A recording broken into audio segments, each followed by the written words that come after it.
A warm welcome to our speaker, Ms. Shaftel. We are so delighted that you could accept our offer and be with us this evening, and we are really looking forward to your talk.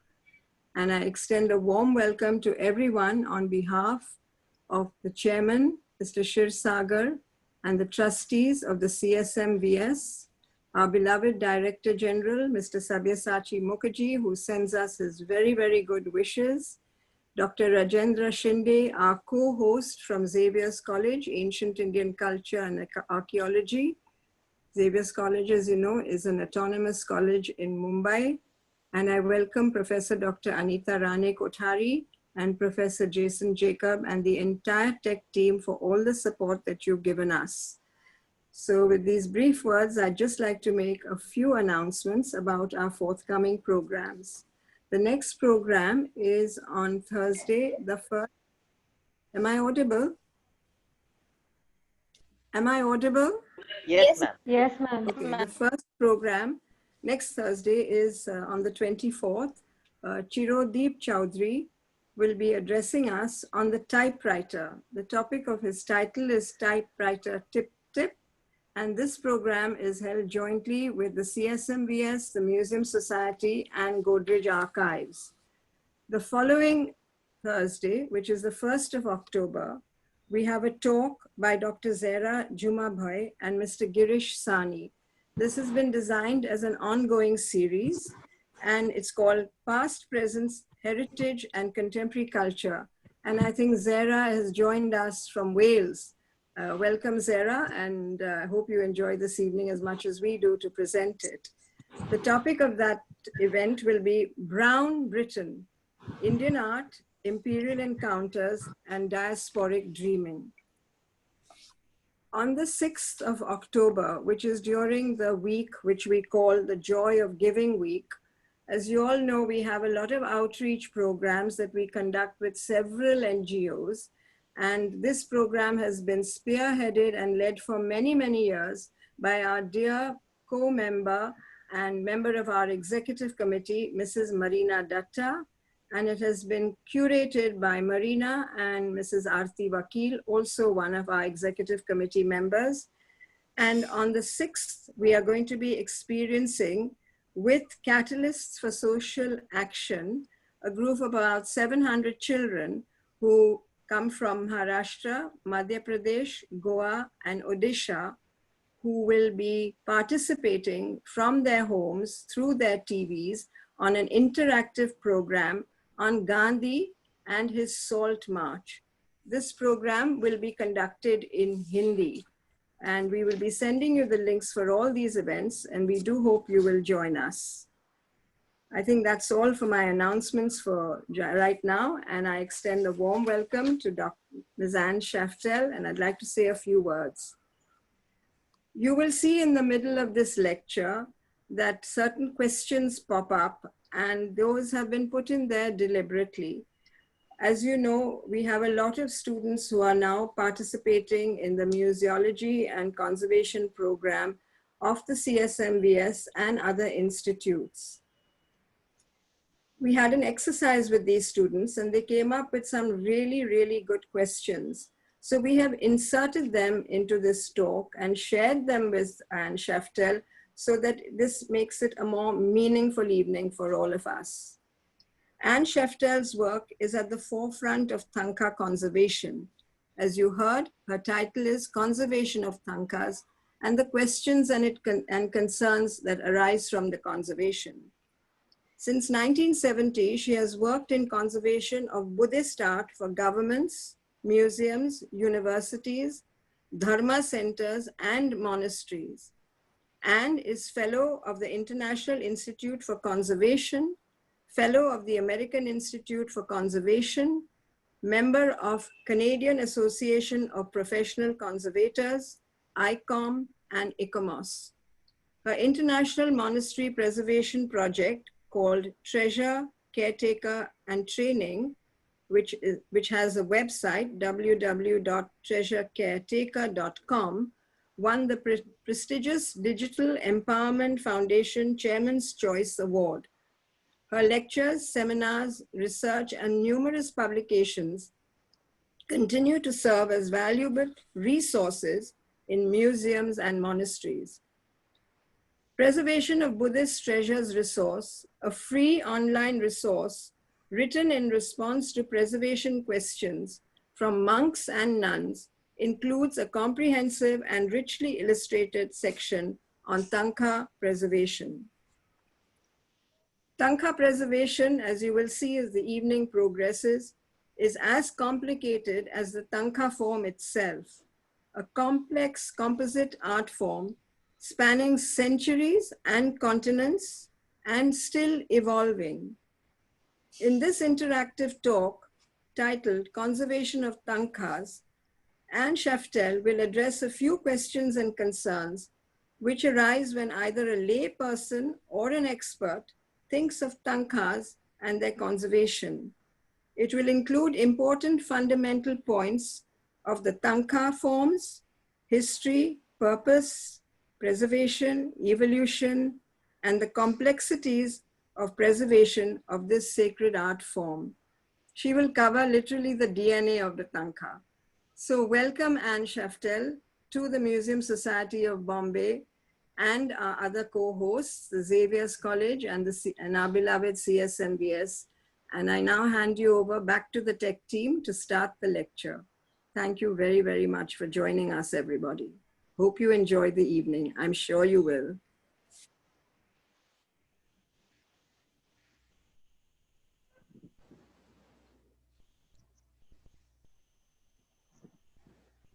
And ma'am, you can go ahead and share your screen. Thank you so much.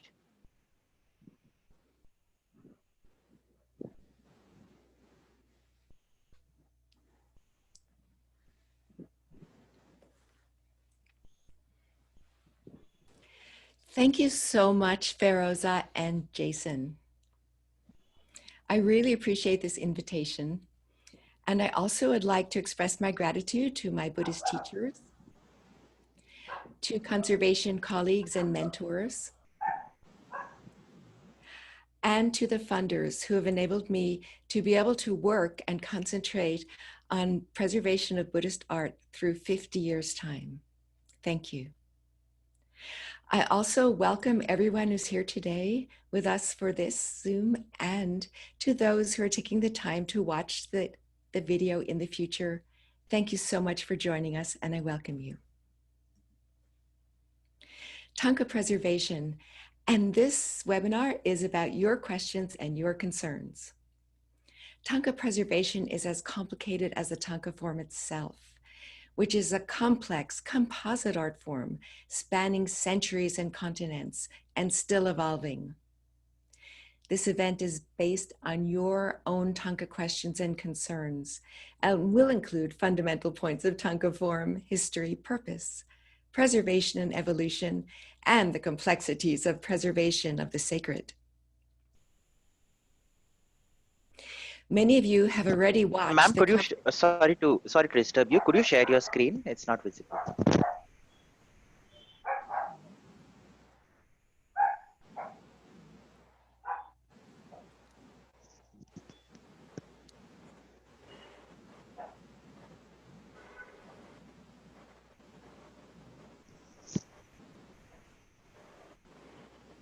Oh, perfect.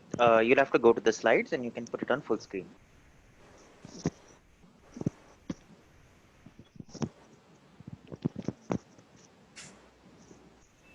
Perfect. Perfect. Thank you so much, ma'am. Should I start again with my introduction? No, I think you can proceed. Thank you. Thank you, Anne. I love these Gloom technical glitches. They make it so interesting.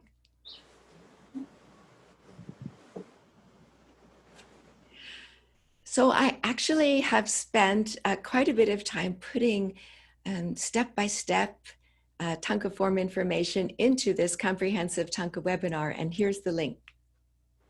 If you have any further questions following this presentation, I welcome you to get in touch with me. Thank you.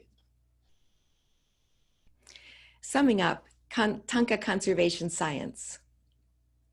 You want storage, handling, and display. If a Tanka is damaged, simply stabilize its condition. Never try to make a historic traditional Tanka treasure look as if it were painted today. Respect the evidence of traditional use, of a sacred art form. Tankas are not dirty and therefore cannot be cleaned. Blessing substances are part of the history of the Tanka, and there is no varnish layer. Often, severe cleaning, overall consolidation, and recreating missing iconography for a Tanka painting, usually for museums.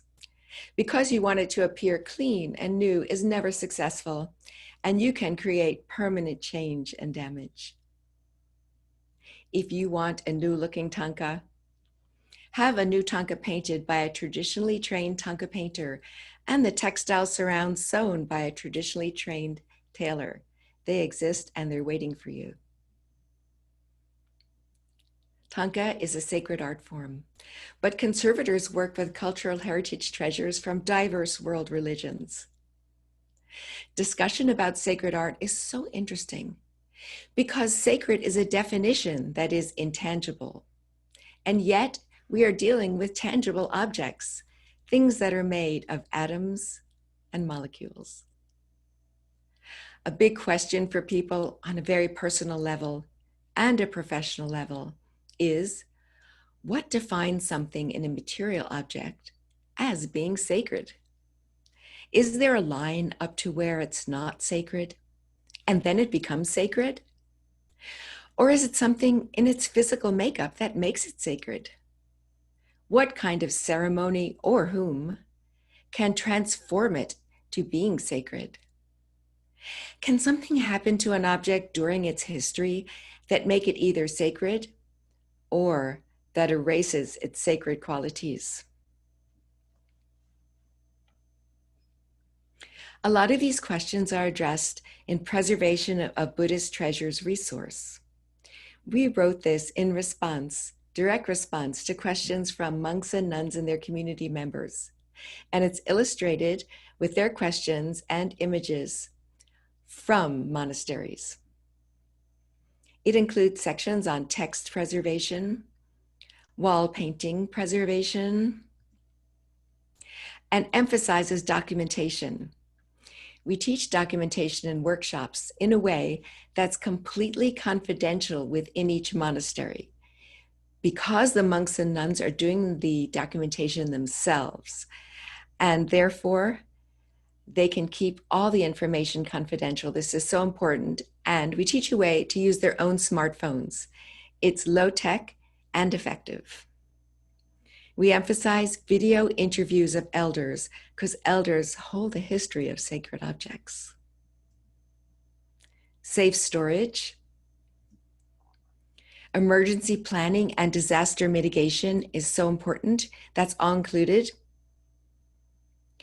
And this talk and the resource is based on risk assessment for Thangkas, which we'll talk about.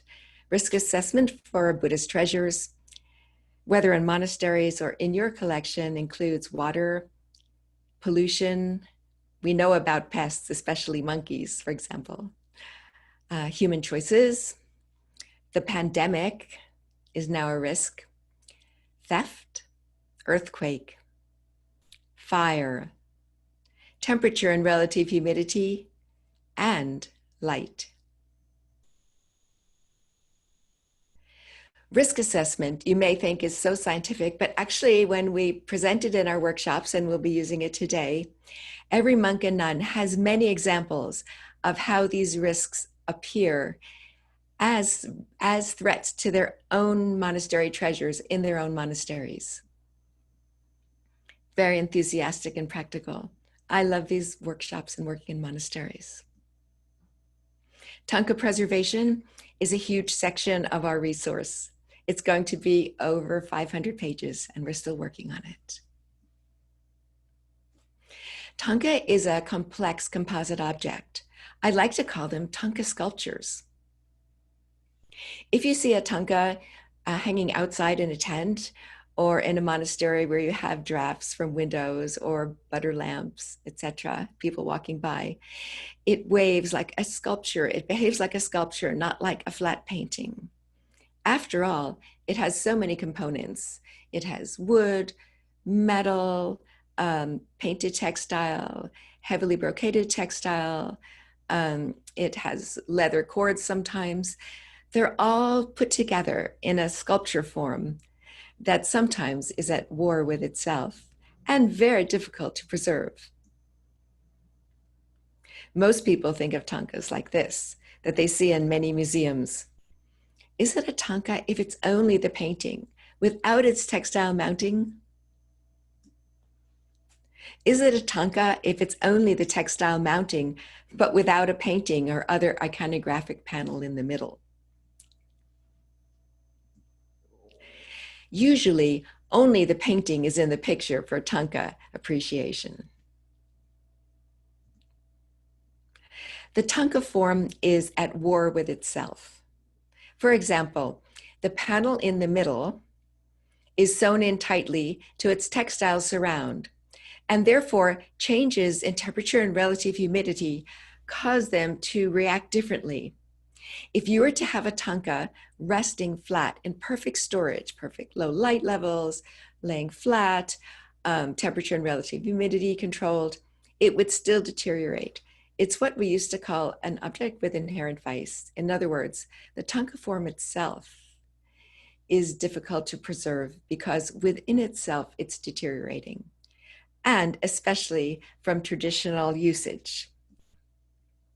Tankas are three-dimensional, and well, generally this is what people think a Tanka is. And why is it like this? For example, this is from my study collection. I lend my study collection to museums and use it in workshops. This is a Tanka of a Buddha.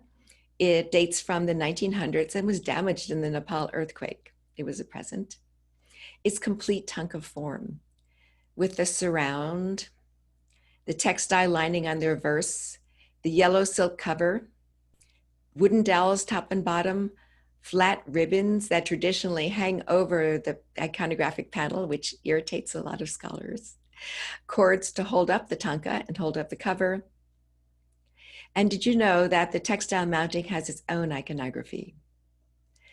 Without the textile mounting, some people consider that a painting alone is not a full Tanka. Why is the Tanka in that form? Because traditionally it traveled with the monasteries and with people on yaks through the Himalayas. In other words, everything had to be rolled up and put on the back of yaks, especially when great teachers traveled from valley to valley to offer Buddhist teachings. This is a gar, which is a Buddhist teaching tent, and they still happen today.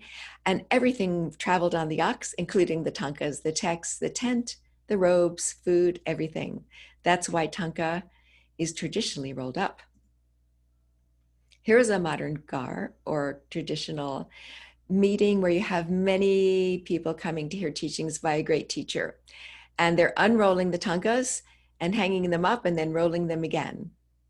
So Tankas are receiving the same treatment as they did in the tradition centuries ago.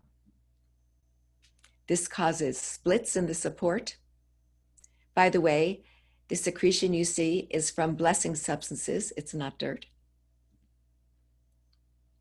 And it causes great damage to the painting itself. This is a raking light image of what a traditional Tanka looks like, because the hand-ground pigments give it a very three-dimensional quality. It's not flat like a poster. Therefore, you could imagine when this is rolled and unrolled, it's going to be damaged. You could see the lines of damaged already from rolling. Traditionally, Tankas were stored, rolled up, and stacked on each other. This causes immense damage, and this traditional caretaker is gripping it in the center, also pinching the painting. Not everyone can afford this perfect storage. This is at the American Museum of Natural History in New York. The perfect Tanka storage. You can see here, Tankas have their own drawer they're locked up, the light is kept out, no pests, everything's perfect, the security is perfect. This would be ideal. But not only can most museums not afford this, but most monasteries definitely cannot. So they're very simple and inexpensive ways to create storage flat for Thangkas. So you don't have to roll them. After all, when people want to roll Thangkas, I ask them, where is your yak? Do you have to travel with it on the back of a yak? That's my introduction to the Thangka form. And now it's time for your Thangka questions. I'm very excited about this. The first question. I love this image. Thank you for sending it of you working. It would be great if you could elaborate on the significance of the blessings of the Thangkas. I also wanted to know whether the blessing marks, if present, are conserved as well. Do they need conservation? How is its authenticity preserved?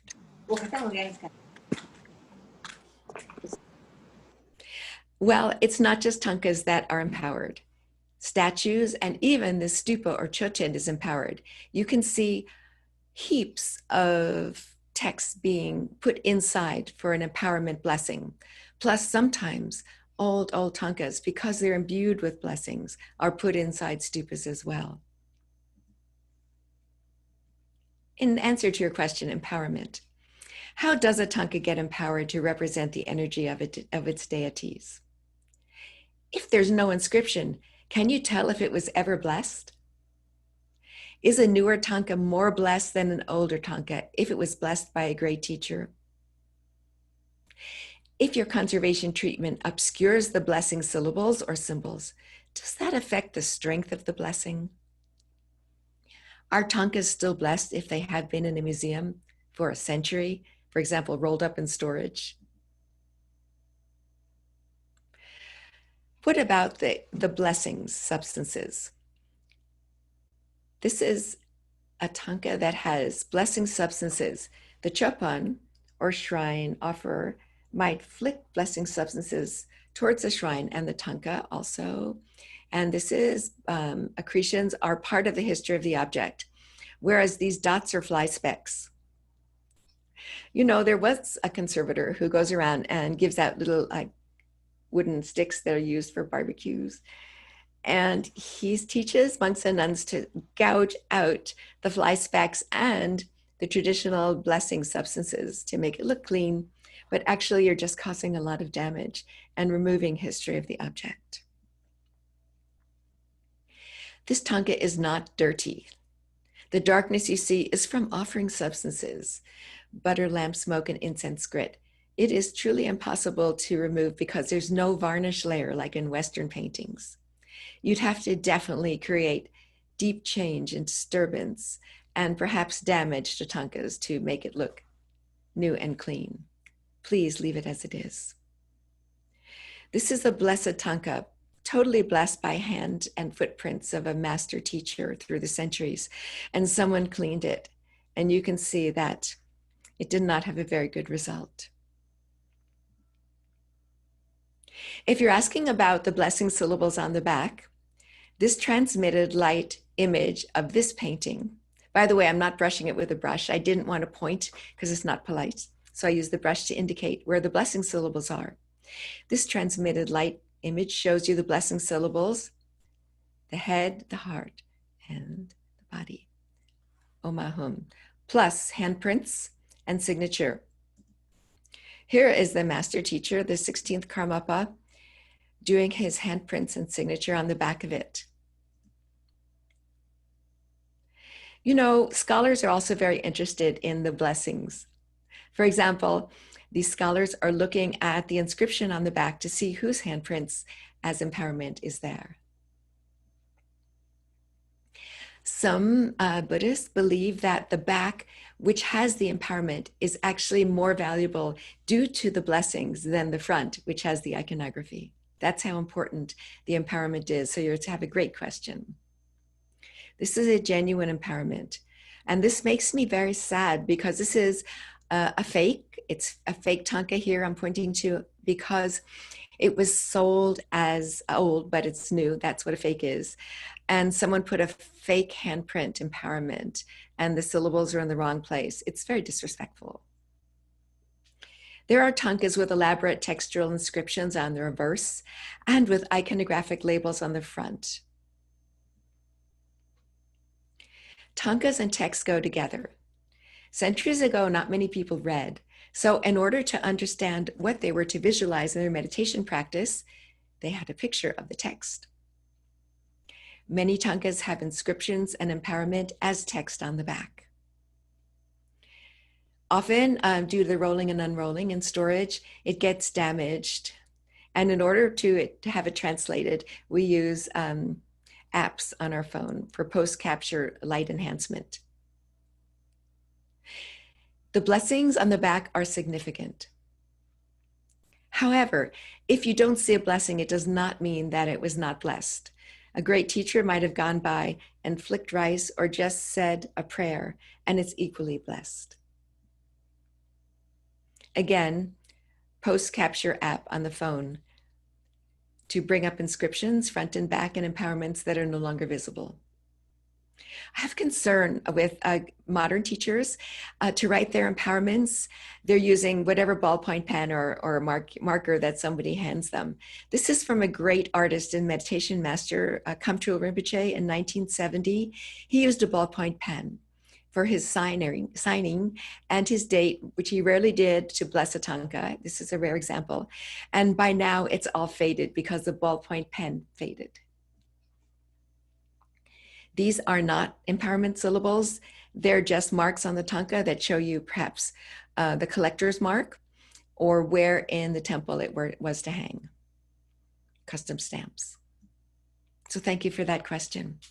Next question. How should the light be placed so that the Tanka is visible and it's not even damaged by the light?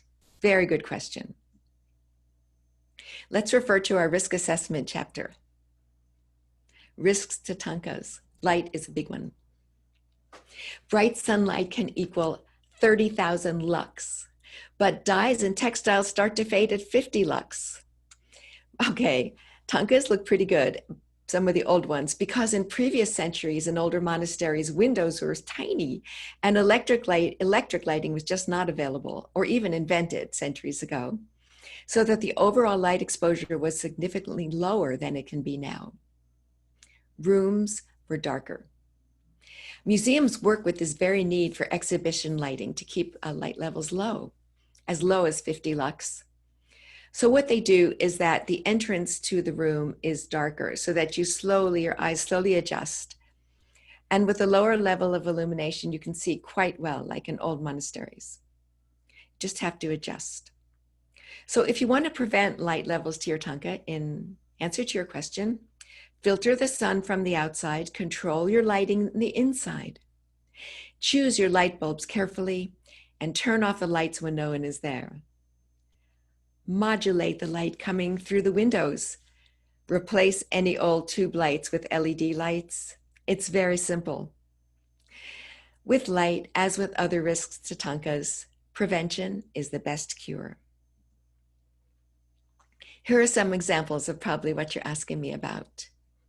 High light levels for Thangkas. This is a textile Tanka in India. Again, you can imagine how much damage this is causing with the daylight. 30,000 lux. This is a Tanka exhibit in a temple. And you can see that these spotlights, which are fluorescent spotlights, are so bright and they're burning a visual hole in the picture so the people can barely even see the center of it and causing great fading and other damage. This type of lighting is not necessary.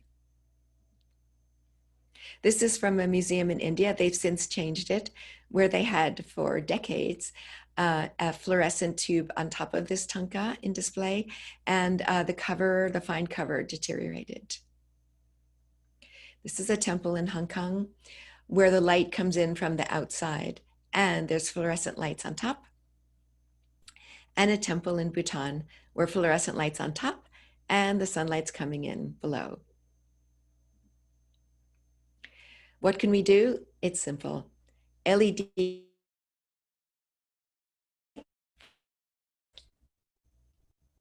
And also, sun filtering screens are easily available. They cut out the intensity and the UV content of the daylight. This is a temple that's using them. Here's an example. You can hardly see them in the windows. This is the screen down and this is the window. It cuts out the UV and reduces intensity to protect your Thangkas. In the nunnery where they didn't have those, the nuns sewed this traditional cloth cover. Very successful, thank you. As scientists, we measure the light for Thangkas. We measure the UV content, the intensity, and the light patterns through the day and night. You can do this. Light is our friend as conservators because we use it with safety to show us more about the objects we're examining. This is different types of light. Plain light, raking light, we use transmitted. And this is that light apps to show us things in damage and condition we might not see. It's amazing. This is plain light. This is examination from Tonka I was doing in Sweden. And this is raking light from the side. This looks in good condition, but you can see the true condition that's revealed by light. So we can use light as conservators, as our friend, to give us information about Thangkas. So your question about light was very good. Thank you. Next question. Is the cover of the Tanka, if the cover of the Tanka is lost, does it affect the authenticity of the Tanka? And the wallpaper here is a Tanka cover. This tailor, and usually the tailors were men, but this is a delightful picture from Kathmandu, is sewing Tanka covers. This is the cover material we use now. Because the traditional cover material, as you see in these Thangkas underneath, is no longer available. It's so rare and so fragile. I have a study collection of Tanka covers because when Thangkas were first collected, the covers were ripped off and discarded. I collected them then. They're given to me just, from the garbage, and I collect them for study collection. And the thing is that the paintings were removed their mounting and only paintings were considered important. But now these covers are rare and significant. This is a historically important Tanka, and you can see the cover has been ripped off. This is a modern Tanka with a modern cover, which is very different. But this Tanka here, it never did have a cover. This form of Tanka mounting never had a cover at all. So just because it doesn't have one doesn't mean that it's insignificant. There are many. This is from the collection in Yale, the Beinecke Library. Very elaborate, many panels, and this is a kind of gift Tanka with valances on top. Traditional Thangkas are gauze weave on a very narrow loom, so they're usually sewn together and decorated with vegetable stamp dye. Vegetables are cut, dipped in different dyes and stamped on. They're often sewn together in pieces. You could see the fine gauze weave and how fragile it is. Traditional Tanka, splitting. Some have woven designs. And because of the raising and lowering, traditional gauze weave Tanka covers often get damaged. And that's one reason why museums and collectors used to just take them off. They also have a tooth, what's called a tooth, which means that they cling and they stick. And often you can see that this Tanka cover is clinging to the painting. And if the painting is fragile, it can pull off pieces of the pigment. Pop, pop, pop. So when you're storing Tankas, please put either a fine cloth or tissue between the Tanka painting and its cover. At the top, they often become damaged due to rolling and unrolling. And if there's any water damage, there is transfer of dye. There have been attempts to conserve Tanka covers like this, and it looks good from the front. Combination, this person used a combination of adhesive and sewing. And the reason is because it's raised, when it's raised traditionally, then it's a lot of stress on the fabric. You can see that, how an old fragile Tanka cover would suffer from this, but yet it's very traditional and looks beautifully when it's raised. Next question. Which one of the two, an all textile Tanka or Tanka with painting on paper, is more difficult to preserve? Beautiful picture, thank you. Actually, a Tanka is a sculpture, and preservation of the entire sculpture, Tanka sculpture, first of all, is preservation to prevent future damage and then stabilize any damage. In museums where you have a vast conservation staff, you can have a painting conservator working on one part of it, a textile conservator working on another. I have worked on the whole Tonka sculpture from the beginning since 1970, and therefore you get a balanced preservation effect. Copying is traditional. So if you're asking which is more difficult to work on, the painting, which is on cloth, not paper, or the textile, it really depends on the technique, the methods and materials they were made from. This is an older Tanka support and painting method, older Tanka textile surround, and this is newer. And perhaps you'd have to use different stabilization methods for them because of methods and materials. Again, older and deteriorating in a certain way from traditional use and damage, and newer and deteriorating as we see from light damage. So you'd have to really do a lot of research into the methods and materials first, and then decide what stabilization methods you use. It's not that it's easier to work on the painting than the mounting or vice versa. Every Tanka sculpture is different. And Tanka sculptures are changing. So you asked about paper, but this is a plastic iconographic panel. This is printed on plastic substrate. Traditional textile around it, plastic substrate center. And this, which my favorite nuns still call a Tanka, is totally printed on kind of polyester flocking. And this is considered a Tanka. So you would have to preserve this plastic, textile, totally plastic. And then we're getting into the world of popularity of digital Tankas. On Facebook, there's digital Tanka groups, and they do amazing things with digital Tankas. And here is a digital Tanka. Would you preserve it online? Would you preserve it digitally? If it's printed and put within a traditional surround, you'd have to preserve the substrate it was printed on. So it's a complicated question, preservation of the Tanka sculpture. Thank you for asking. And then you'll want to know if something newer is spiritually less significant when you're working on it. And you'll also want to know, as a conservator, well, look at this painting. It's framed as paper, and you asked about paper probably because it looks like paper objects are framed. This is in a museum without the full Tanka form. It's actually painted on cloth.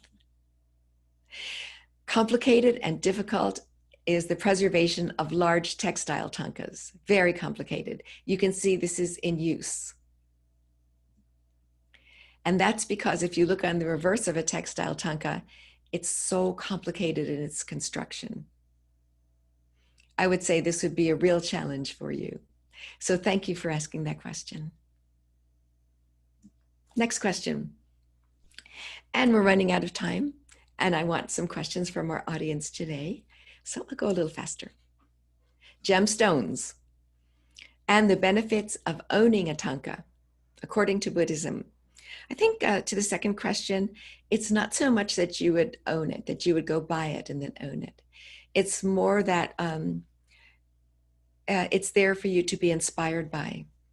Perhaps the blessings that it was imbued with by a great teacher, perhaps with the iconography to inspire your meditation practice. idea of owning is kind of out of the tradition. Some great teachers have told me that if they're acquiring a Tanka, they prefer that they give a gift and then the Tanka is given to them back as a gift. It's not a direct purchase. So it's not so much owning. After all, hopefully the Tanka will last much longer than we do and go into further generations. It's there to inspire us and offer the seed of merit to those who see it. It's not about possession. In terms of gems, traditional Thangkas themselves are actually made from gemstones. These are beautiful minerals from the Himalayas. We've done a lot of research on which gemstones or minerals are used in the creation of traditional Thangkas. We've identified them. And gems themselves are all over Tanka paintings. We're talking about gems. These are cabochon cut gems. In other words, they're not made faceted like you might have a diamond ring faceted. This is a traditional type of gemstone preparation offered everywhere on Thangkas at the bottom. This is a monastery during a period of high practice. And you can see that over the Thangkas is hung this textile applique made with many, many small gems. This is a whole screen of gems, gem offerings for this time of year. Real gems are used on Thangkas. I'd like to draw the distinction between a real gem stone that is sewn on a Tanka, and usually it's so heavy that it creates tearing in the substrate, in the Tanka support, the silk support. And also any gemstones that are used as Tanka pigments. I did ask a traditional painter who said that some painters put ground up gemstones and medicine into their traditional Tanka pigments. Others don't. It depends on the artist. So that's one answer. I've worked on Tanka textile Tankas where the weight of the gemstones, pearls, corals, amethyst is so heavy that the Tanka support cannot bear it. Next question. How can the authenticity of a Tanka painting be maintained during the process of conservation? Again, you're preserving Thangkas with safe storage, handling, and display. Please just stabilize. Don't do drastic measures for cleaning or repainting. Don't take away, evidence of historic blessing. It's a sacred art form. Thangkas are not dirty and cannot be cleaned. Please, if you want a new looking Tanka, have one painted. I've worked with monks and nuns to preserve Thangkas, to preserve the authenticity, according to your question, of the most precious Thangkas in their own monasteries, from their own monasteries. This is very rare, precious Tanka. It's all painted. The textile is even painted. And I'm working with nuns to preserve it. This is a working Tanka. It's used in the nunnery. It's used to be there for certain lunar calendar events. It's used as an example of iconography, Avalokiteshvara, for the nuns to be inspired by, and it's highly blessed. They're not trying to make it look new. They want it to be used. Like when you're in your car, you want to be able to start it and go from here to there. When you have a blessed Tanka, it has to be in usable condition so that you can actually use it to serve its function within your monastery and nunnery. This is not a museum. We went from this to this. We work together in monasteries and nunneries for preservation so that we make the Thangkas back in working order. Another authenticity is when you have to have a replacement part, please make it look authentic. If it's been removed and you need to replace it, like this top, you can create authenticity with a label for the viewers that this was added. In painting and consolidation, well, you have to be really careful. I'm consolidating here. And as far as in painting this historic, valuable Tanka of Padmasambhava, that's up to discussion. I really like to keep it to a minimum. I use conservation colors that are reversible. Authenticity. Next question, and I am keeping an eye on the time. Matthew, I really like this question, significance of Thangkas. But Matthew, I'm hoping in this picture you're doing a yoga move and that you're not actually sitting on the ledge in this historic cave. Actually, your question is really complicated, and I would love to talk with you about this for hours and hours.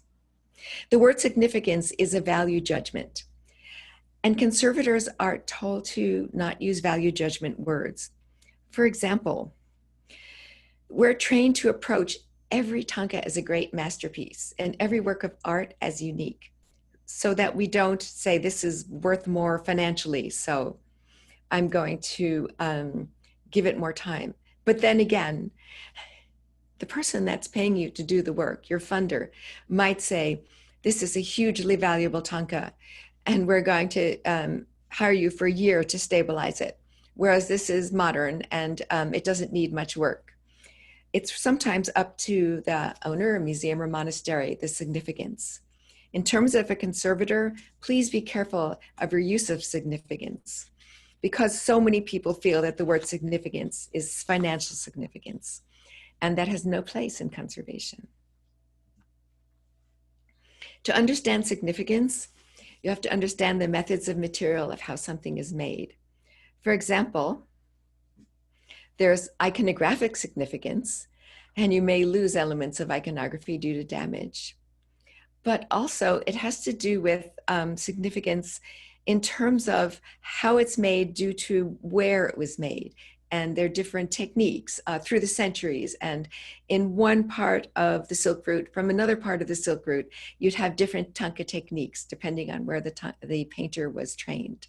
We do a lot of analysis about this.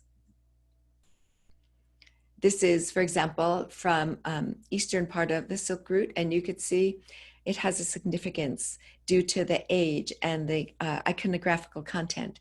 It has a significance due to the methods and materials also. And that's so important for planning your preservation treatment. Have to know what things are made from, especially contemporary. Significance is there in the offering substances. Significance is there in the details that you may not be able to see with your eye, and that's why we use different lighting and post-capture apps on our phones that show us so much about details of methods in manufacture and also iconography that you cannot see. So significance can be revealed by use of conservation observation. Significance about religion, okay. Some Thangkas are not even Buddhist. They're of the Bun religion, which is quite important. This is not a Buddhist Tanka, it's a Bun Tanka. That's significant. And this is a significant Tanka. It's from the Sven Hedin collection because it's so rare. It's about 10 feet and it's all silk. So few silk Tankas have lasted centuries. That's significant due to its rarity. Thank you for your question of significance. Significance, and this is me in a museum, not a monastery. We can have a discussion about Thangkas, their significance in museums. I know we're out of time, so we'll have one last question, and then I'd love questions from the live audience. This is her question. In the video, and that's the complete Tanka conservation video, which you can have a link to, I observed someone wrapping their Tanka painting in plastic sheet, keeping in mind the natural environment. Is there a sustainable way to preserve Tanka paintings where plastics are not used? What a great question. The thing is that I'd say plastics, okay, are bad for the environment, but plastics can also be terrible for the Tankas. Someone decided, for example, to keep the dust off paintings, wall and Thangkas, using plastic sheeting. When it gets warm during the day, moist air becomes trapped behind the plastic. Then when it gets could not contain the moisture anymore, temperature and relative humidity, because cold air cannot hold as much moisture as warm air, and therefore moisture starts condensing onto the painting, causing damage from the plastic cover. This can create a lot of mold, and it makes the painting look like water has been poured on it, which in fact it has.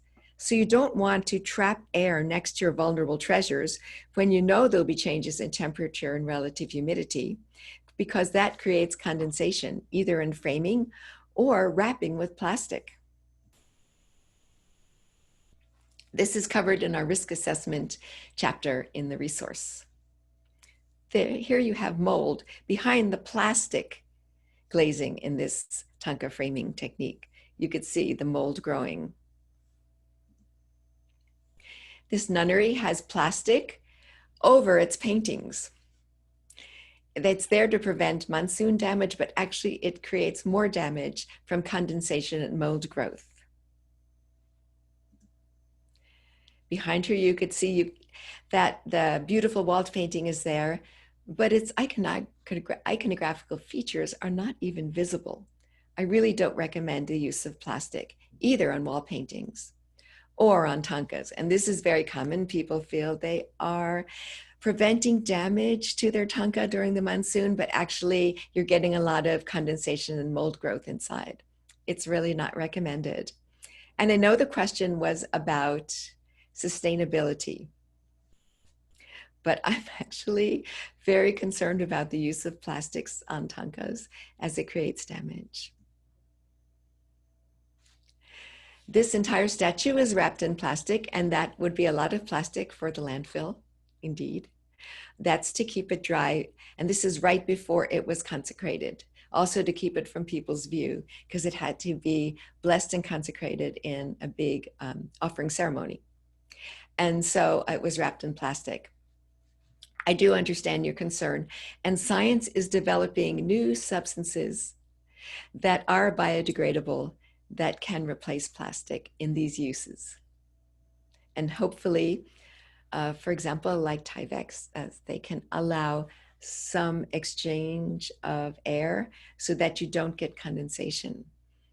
And also, hopefully, that they won't end up in the landfill, which is your concern, and that they will biodegrade.